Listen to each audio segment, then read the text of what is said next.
تگڑا اور مضبوط جوان پتہ کون ہوتا ہے؟ جس کی نظریں پوری طرح اس کے کنٹرول میں ہوں. یہ علامت جوانی ہے. جس آدمی کا پوری طرح، دو لوگ دنیا میں کبھی کوئی کارنامہ سر انجام نہیں دے سکتے، ایک جو حرام کھاتا ہو، ایک جس کی نظر ناپاک ہو. محمد بن قاسم جب یہاں آئے تھے نا تو ایک دن بڑے پریشان تھے، تو ایک بزرگ کہنے لگے آپ کیوں پریشان ہیں؟ کہنے لگے راجہ دہر سے مقابلہ ہے اور ہماری فوج تو سندھ کے رستے بھی نہیں جانتی، زبان بھی نہیں جانتی، لڑیں گے کیسے؟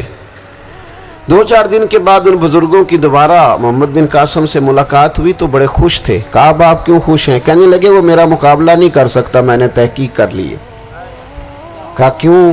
کہنے لگے نظر کا گندہ ہے، اور جو نظر کے گندے ہوتے ہیں وہ میدانوں میں ٹھہرا نہیں کرتے.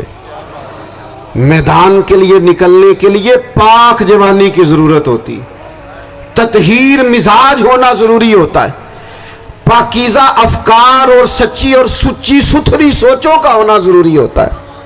اس لیے فرمایا کہ میرا مقابلہ نہیں کر سکتا. حضرت عبداللہ ابن حذافہ کمرے میں تھے تو وزیر کی بیٹی اندر سجی سنوری پہنچ گئی.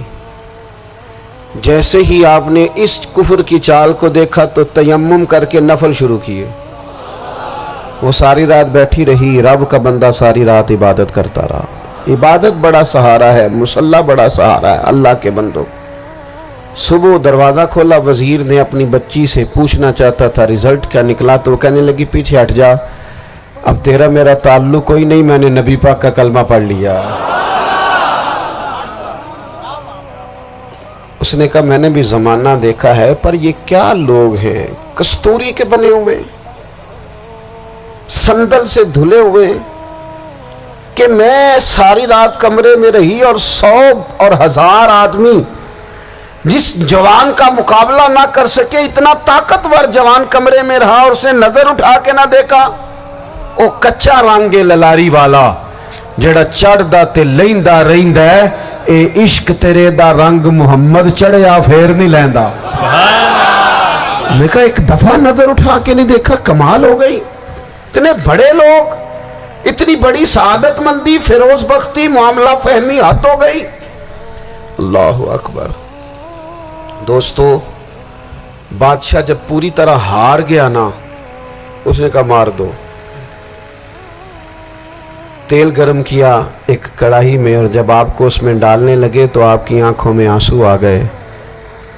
بادشاہ کا خیال ہوا شاید نرم ہو گئے ہیں. کہنے لگا روئے کیوں؟ فرمانے لگے سوچتا ہوں جان ہی ایک ہے، کتنا مزہ ہے اس کی راہ میں جان دینے کا، کتنی لذت ہے اس کے نام پر مرنے میں، کتنا لطف ہے.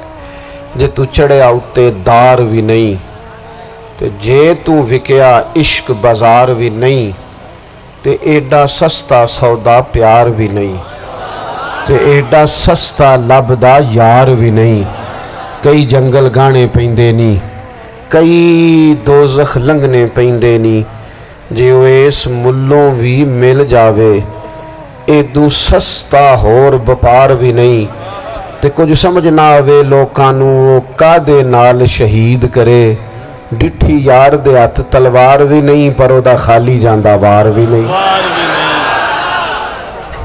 کہنے لگے ایک جان ہے نا، تو دل کرتا ہے ہزاروں ہوتی تو ایک ایک کر کے محبوب کے نام پہ قربان کرتا. جب میرے پاس ہے ہی ایک، کروں کیا؟ حضرت عبداللہ ابن حذافہ رضی اللہ تعالیٰ عنہ جب روئے اور بادشاہ نے یہ بات سنی تو بادشاہ اٹھ کے کھڑا ہو گیا. سارے وزیروں مشیروں کو کہنے لگا تم نے کہا تھا نا بندہ ضائع کرنے والا نہیں، یہ بھی ضائع کرنے والا نہیں. کہنے لگا میرا ماتھا چومو، تم جیسے لوگوں کو قتل نہیں کرنا چاہیے، آزاد کرنا چاہیے. عزیز اپنی زندگی سے نا یہ بہت زیادہ ہرس، ہوس، طمع، اور یہ کسی بات کی بھی ہو، ہرس صرف پیسوں کی نہیں ہوتی ہے، شہرت کی بھی ہوتی ہے. یہ بیماری انسان کو اقتدار کی بھی ہوتی ہے، تعریف کی بھی بیماری ہوتی ہے. یہ سارے نقص ہوتے ہیں لوگوں کو، اور معاذ اللہ بعض جبوں کبوں کے اندر بھی ہوتے ہیں، وہاں بھی پنپتے. اپنی زندگی جب تک اس سادگی میں نہیں لاؤ گے جو رسول پاک نے عطا فرمائی ہے، جب لوگ آسانیوں میں پوری طرح الجھ گئے تو پھر وہ دور ہوئے اور کفر چڑھ گیا۔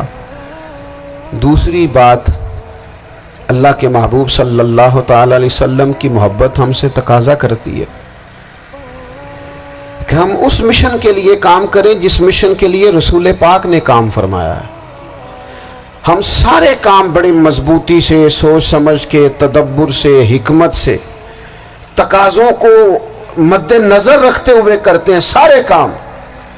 دین کے کام میں ہمارا مزاج نہیں ہوتا، او ہو جائے گا جی، آپ بسم اللہ پڑھیں جی، شروع کریں جی۔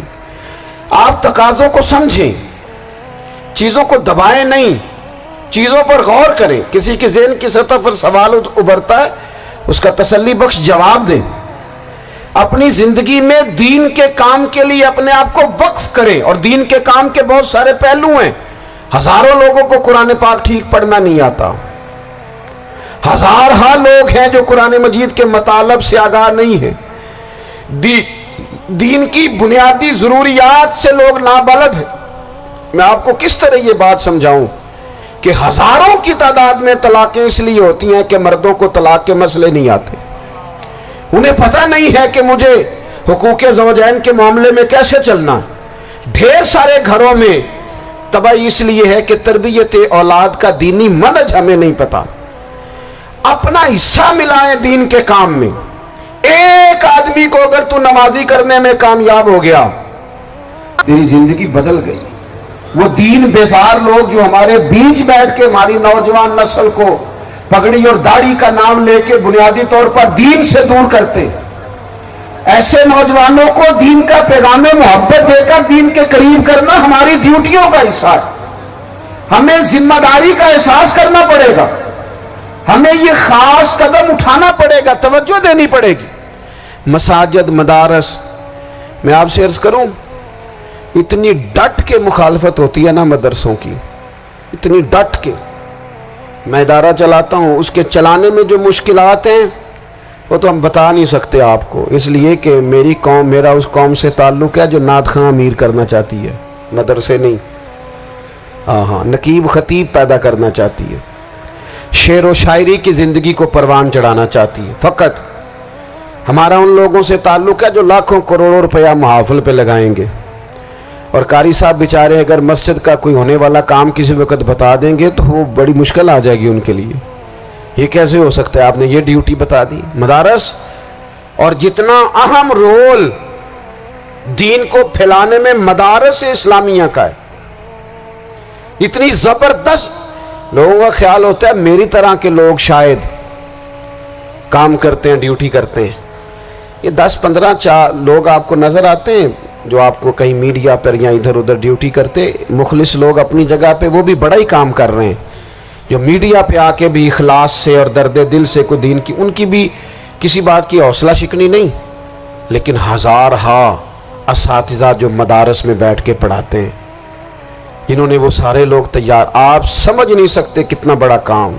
حفظ کا استاد جو ہوتا ہے نا، اس کی ڈیوٹی 24 گھنٹے ہوتی ہے، فجر سے پہلے، اور اس نے بچوں کو اٹھانا ہے۔ تنخواہ تو ہم انہیں دینا نہیں نہ چاہتے جی، تنخواہ نہیں دی انہوں نے، ہمیں مولوی امیر نہ ہو جانا۔